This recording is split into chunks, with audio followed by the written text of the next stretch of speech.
7 भाइयों की एक बीवी हिरास, 7 भाई बारी बारी इस लड़की से करते। ये बिल्कुल सच्ची कहानी है, बच्चे इस कहानी से दूर रहें।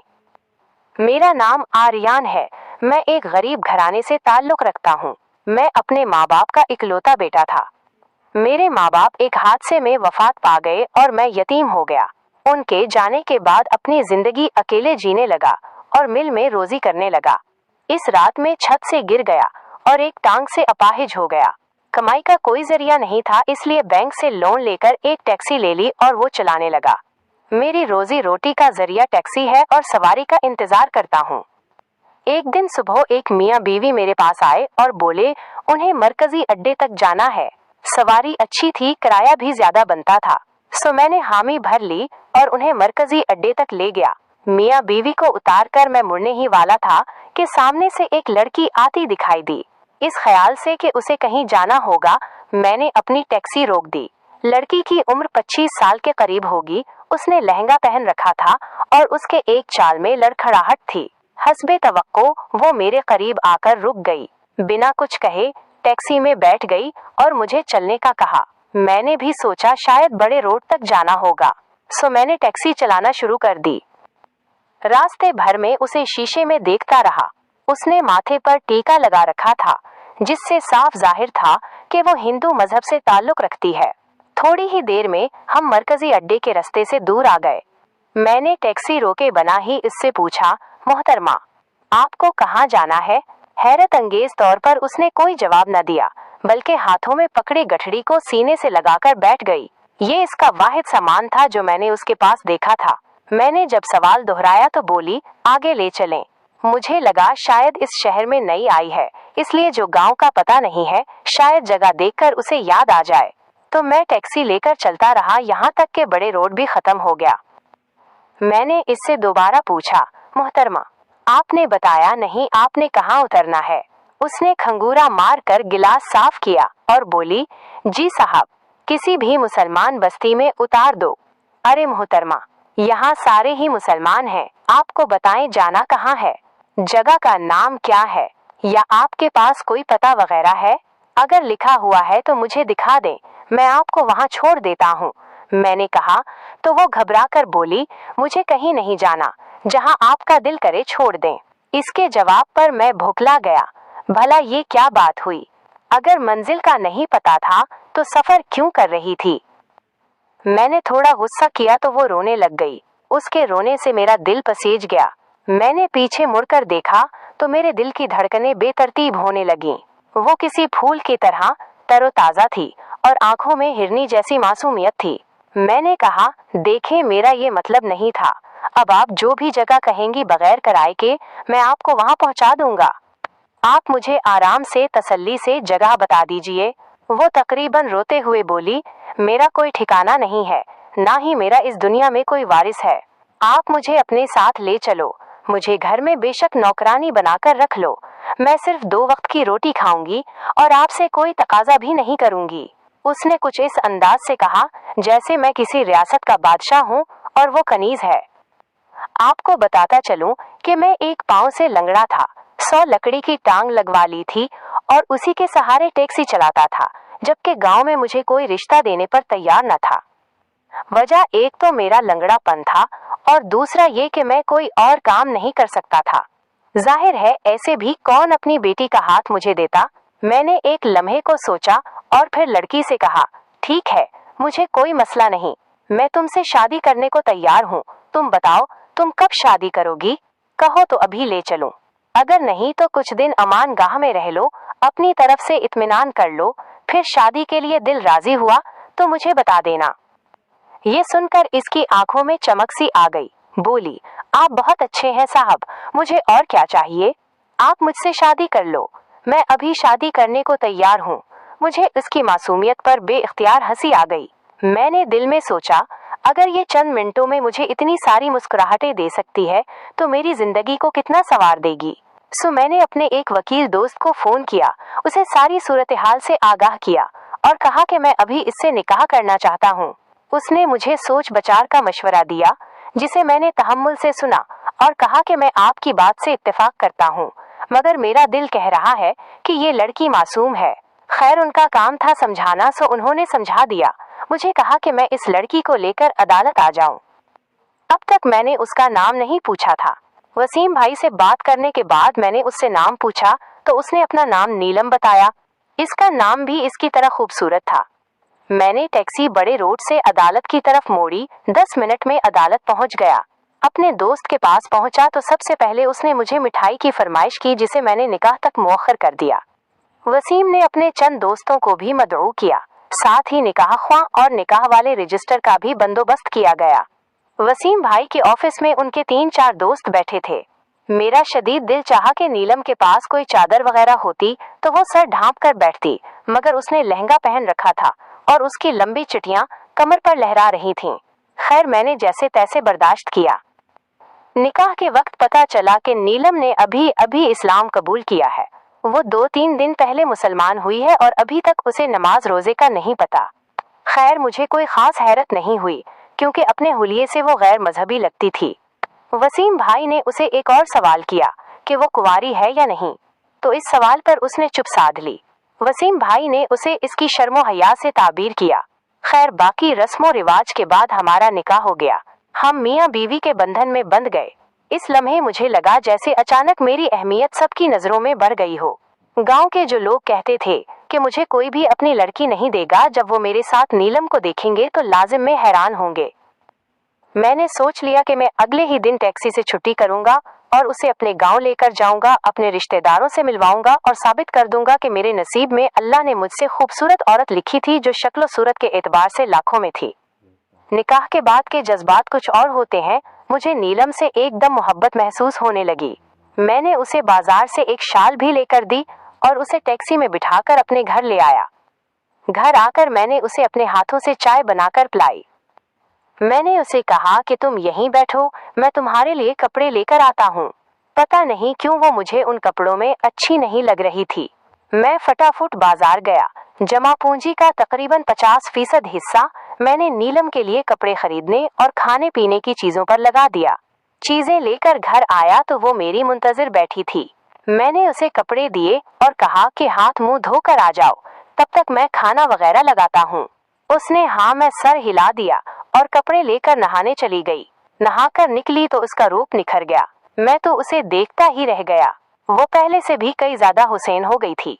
इसकी शहद जैसी निखरती रंगत, गुलाबी होंठ और लंबे घने बाल किसी को भी अपना दीवाना बना दें।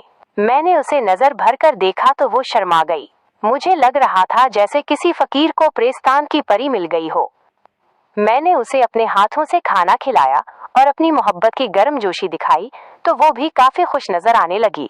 अब उसकी घबराहट में कुछ कमी हो गई थी। मुझे तो समझ में नहीं आ रहा था कि 2 घंटे में मेरी जिंदगी इतनी बदल कैसे गई। ऐसे लगता था मैं कोई हुसैन ख्वाब देख रहा हूँ। मेरा कमरा, जिसमें मैं अकेला रहता था, उस कमरे में मेरा हम सफर भी आ गया था। उस दिन उसकी रिफाकत पाकर मुझे लगा था जैसे मैंने दुनिया की सबसे बड़ी खुशी हासिल कर ली हो। हमारा हर दिन खुशियों के खुमार में डूबा हुआ था। मैंने नीलम का नाम खतीजा रख दिया था और निकाह से पहले उसने इस्लाम कबूल कर लिया था। मैं जब भी उसके खानदान का पूछता, वो या तो टाल देती या ऐसे तासुरात देती कि मैं दोबारा पूछने की जुर्रत ही न करता। मैं इसे कभी भी बेचैन या परेशान नहीं करना चाहता था, सो मैंने भी ज्यादा इसरार नहीं किया। मैं माजी और मुस्तकबिल से ज्यादा हाल में रहने वाला इंसान हूँ, चीजों के बारे में ज्यादा सोचता नहीं हूँ। मैंने हम दोनों के रिश्ते पर खासी तवज्जो दी। एक दिन में खतीजा को घुमाने फिराने नजदीकी पार्क ले गया। उसने बताया था कि इसका ताल्लुक गैर मजहबी कबीले से है, जहाँ अजीबो गरीब रस्मो रिवाज है। वो बहुत कम ही अपनी बस्ती से बाहर गई थी। उसने इस शहर को भी नहीं देखा था, लिहाजा मैं इसका दिल बहलाने पार्क में ले गया। वो वहाँ जाकर बहुत खुश हुई। उसे ये चीजें पहली बार देखी थीं। मैंने उसे मुख्तलिफ झूले दिखाए, मगर वो झूले पर बैठने से डर रही थी। पार्क में घूमने फिरने के बाद हम एक ढाबे पर बैठे हुए थे कि एक आदमी हमें बार बार घूर रहा था। मैंने देखा उसकी दिलचस्पी मुझसे ज्यादा खतीजा में थी। खैर में लड़ने झगड़ने का कायल नहीं था। शहरों में ये बातें आम होती हैं, मगर अब उसका घूरना नाकाबिले बर्दाश्त होता जा रहा था और उसकी हरकतें भी पहले से ज्यादा मशकूक हो गई थीं।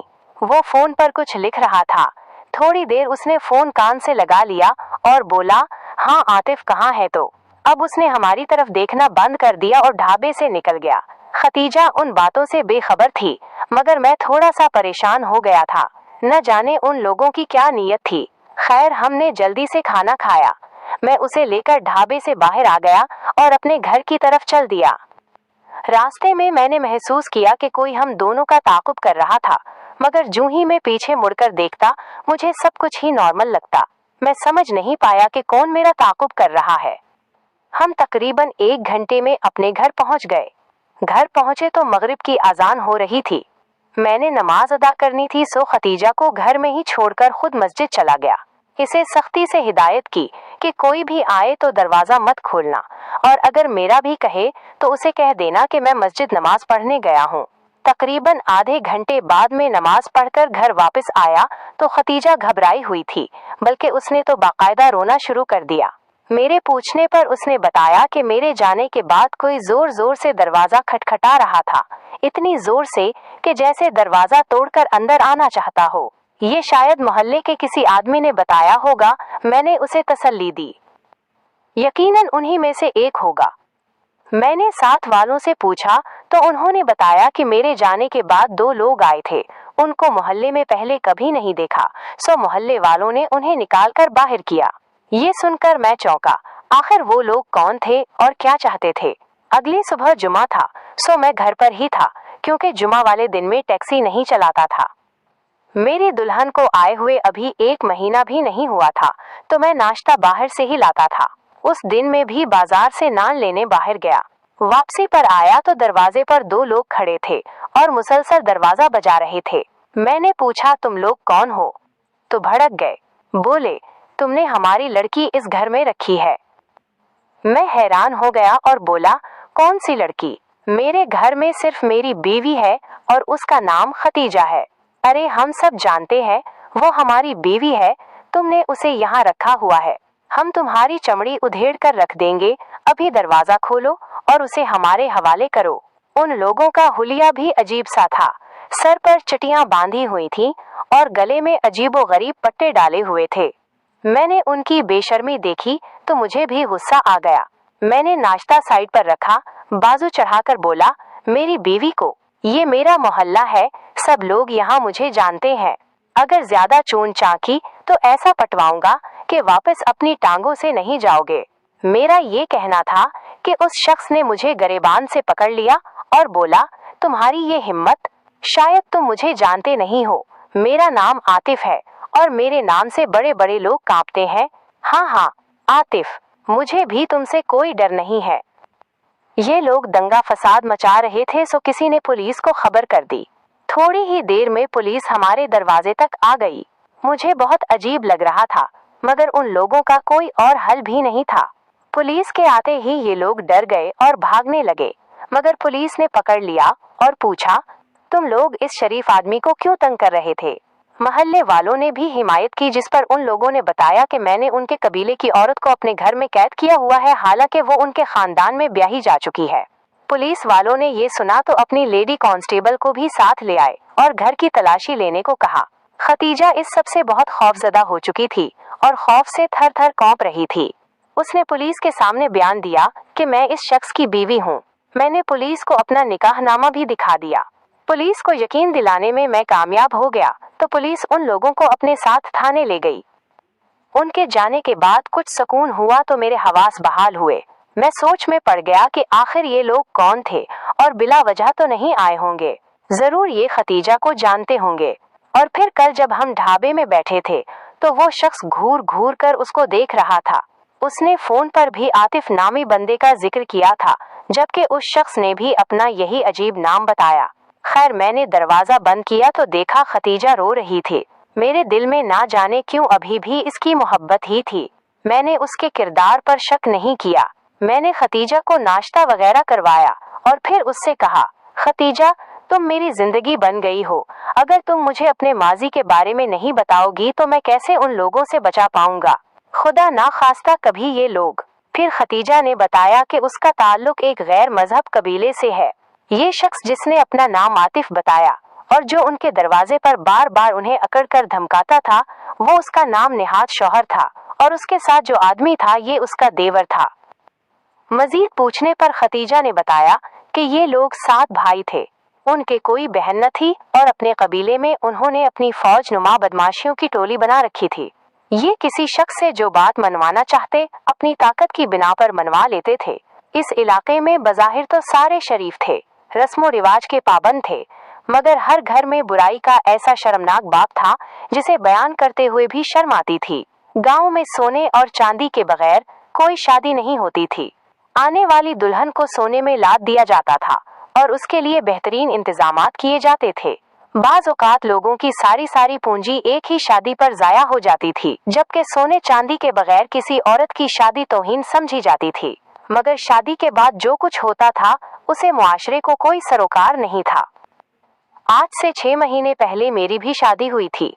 मुझे सोने और चांदी में तोल दिया गया। मेरे माँ बाप को भारी रकम भी पेश की गई और यूं में ब्याह कर उनके घर आ गई। आतिफ की धाक से सारा इलाका डरता था। उसके 6 भाई और थे और शायद यही वजह थी कि वो अपनी ताकत पर खास तरह उतराते थे। शादी वाले दिन घर में कोई औरत न पाकर मुझे अजीब सी उलझन हुई।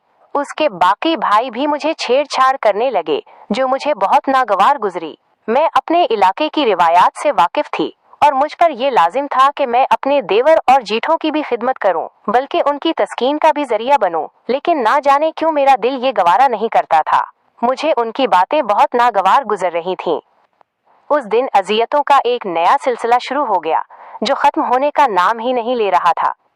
मैं उन लोगों के घर एक खिलौना बन गई थी। मैं सारा दिन उन लोगों की रोटियां बनाती रहती थी। कोई हिलकर पानी भी न पीता और सबकी खिदमत मुझ पर फर्ज हो गई थी। सारा दिन काम की थकन और फिर अजियतनाक रातें मेरे लिए किसी अजाब से कम नहीं थीं। मुझे लगता था कि मैं कोई भेड़ बकरी हूँ जिसे माँ बाप ने बेच दिया हो। हैरत की बात यह थी कि ये सब भाई मुझे दिन के उजाले में भाभी कहते थे। कबीले वालों के सामने बड़े मुहज्जब थे, मगर अब उनकी हकीकत में जान गई थी। मैंने पड़ोस में रहने वाली एक बड़ी औरत पर भरोसा करके उसे इशारों से ये बातें बताने की कोशिश की तो वो बोली, मेरे 4 देवर और 2 जेठ थे। मैंने भी तो कभी एतराज नहीं किया कि कौन मेरा शौहर है। तुम नई नस्ल की लड़कियों को ना जाने क्या हुआ है। जिस घर में जितने मर्द होते हैं उन सब की तुम पर जिम्मेदारी है। फिर चाहे वो तुम्हारे साथ जैसा सलूक करें, तुम्हें औरत होने के सबब सहना पड़ेगा। यही हमारे रस्मो रिवाज हैं और उन्हीं पर तुम्हें चलना पड़ेगा। अभी तुमने बाहर की दुनिया देखी नहीं है, वो दुनिया उससे भी बुरी है। मैंने उसकी बातें सुनी तो मुझे सख्त हैरत का झटका लगा। तो गोया ये जुल्म और ये बुराई हर घर में खामोशी से जारी थी, इसलिए कि लोग शादियों पर ज्यादा खर्चा नहीं करना चाहते थे। मैं तो जैसे ही जवान हुई ब्याह दी गई, मुझे इन बातों का इल्म नहीं था। मगर शायद मेरे अंदर एक पाक रूह थी जिसने कभी भी उस गंदगी को कबूल नहीं किया। मैंने अपनी बस्ती से भागने का फैसला कर लिया, मगर मुझे अपनी मंजिल का नहीं पता था। बस्ती से थोड़ी दूर आकर मरकजी अड्डा था जिसमें बसें खड़ी थीं। मैं यूं ही एक बस में चढ़कर बैठ गई। मुझे नहीं पता था कि मैं कहाँ जाऊंगी। बस खौफ ने दिल में जगह बनाए रखी थी। बस का सफर खास तौर पर लंबा था। मैं फिर भी इत्मीनान से बैठी कि कम से कम अपनी बस्ती से तो दूर निकल आऊंगी। इसी बस में एक नौजवान जोड़ा बैठा हुआ था। वो आदमी के चेहरे पर दाढ़ी थी, जबकि औरत ने बरक़े ओढ़ रखा था। मैं उन्हें हसरत से देख रही थी। मैंने देखा सामने वाली सेट पर बैठा एक शख्स दिलचस्पी से इस बरक़े वाली औरत को देख रहा था। बुर्का पोश लड़की के मर्द की नजर जब इस आदमी पर पड़ी तो वो पागल हो गया। उसने उसे इतना सुना दिया और बस का सारा अमला उसी पर चढ़ दौड़ा। कंडक्टर ने भी उसकी खासी सरजनिश की, खासी तबीयत, खासी क्लास लगाई और उसे बस से बाहर निकाल दिया। ये देखकर मैं बहुत हैरान हुई कि क्या कोई मर्द अपनी औरत की इतनी हिफाजत कर सकता है, जबकि हमारे इलाके में इस बात को फख्र की अलामत समझा जाता था कि कोई मर्द किसी औरत में दिलचस्पी ले। ऐसा होता तो औरत का मालिक इस औरत को कुछ अरसे के लिए पैसों के इवज उनके हवाले भी कर देता। मेरे लिए इस आदमी का ये रवैया उम्मीद की करन थी। मुझे मालूम करने पर पता चला कि ये मुसलमान है। मैंने उसी वक्त फैसला कर लिया कि शादी करूंगी तो किसी मुसलमान मर्द से जो अपनी औरतों की इतनी हिफाजत करते हैं। तभी जब मैंने आपकी टैक्सी में बैठी थी तो मैंने कहा था किसी मुसलमान बस्ती में मुझे उतार दें, और फिर जब आपसे मिली तो मुझे लगा कि आप वाकई शरीफ इंसान हैं और यकीन माने आतिफ से जो लड़ाई की मेरे लिए उससे बड़ी कोई बात नहीं। मुझे तहफ़्फ़ुज़ का ऐसा एहसास हुआ कि मैं आपकी गुलाम बन गई हूँ। उम्र भर आपको अपने सर का ताज बनाकर रखूंगी। खुदा के लिए मेरी गलतियों को माफ कर दीजिए, मैं कभी आपका एहसान नहीं भूलूंगी। ये कहकर उसने अपना सर मेरे कदमों में रख दिया, मेरे हाथों को चूमने लगी और बेइख्तियार रोते हुए बोली, मैं सारी जिंदगी तुम्हारे नाम पर जीऊंगी, तुम्हारे नाम पर मरूंगी। कहोगे तो जान भी दे दूंगी, लेकिन खुदा के लिए मुझे खुद से जुदा मत करना। यहाँ आकर उस घर में मुझे जो सुकून मिला है, वो सुकून शायद मुझे मरने के बाद भी नसीब ना हो। मेरी आंखों में बेइख्तियार आंसू आ गए। वाकई इस्लाम कितना अजीम मजहब है, जिसने औरत के हुकूक को इस तरह से बयान किया कि उसके लिए तहफ़्फ़ुज़ और इज्जत यकीनी हो गई। मैंने खतीजा को सीने से लगा लिया और उसे यकीन दिलाया कि मैं सच्चाई की कदर करूंगा, कभी भी उसे नहीं छोड़ूंगा। वो मेरी बीवी है, मेरी इज्जत है और रहेगी। ये सुनकर वो खामोशी से निहाल हो गई।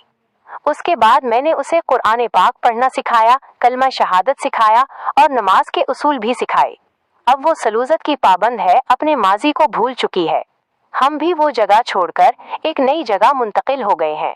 इसके आने से मेरे नसीब ऐसे खुले हैं कि मैंने 1 से 2 टैक्सी ले ली हैं। अब मेरी खासी आमदन है, रोज बहरोज मेरी आमदन बढ़ती जा रही है। मुझे यकीन है कि ये सब अल्लाह ने मुझे खतीजा के नसीब से अता किया है। अगर मैं उसे धुतकार देता या उसके साथ अच्छा सलूक ना करता तो वो यकीनन बदल हो जाती और इस मजहब से भी दूर चली जाती। मैंने उसकी इस्लाम से मोहब्बत को सराहा और उसे न सिर्फ कबूल किया बल्कि नई जिंदगी भी दी। आज वो मेरे साथ बहुत खुश और मुतमईन है। मैं 3 बच्चों का बाप बन चुका हूँ। अल्लाह हमारी जोड़ी यूं ही सलामत रखे।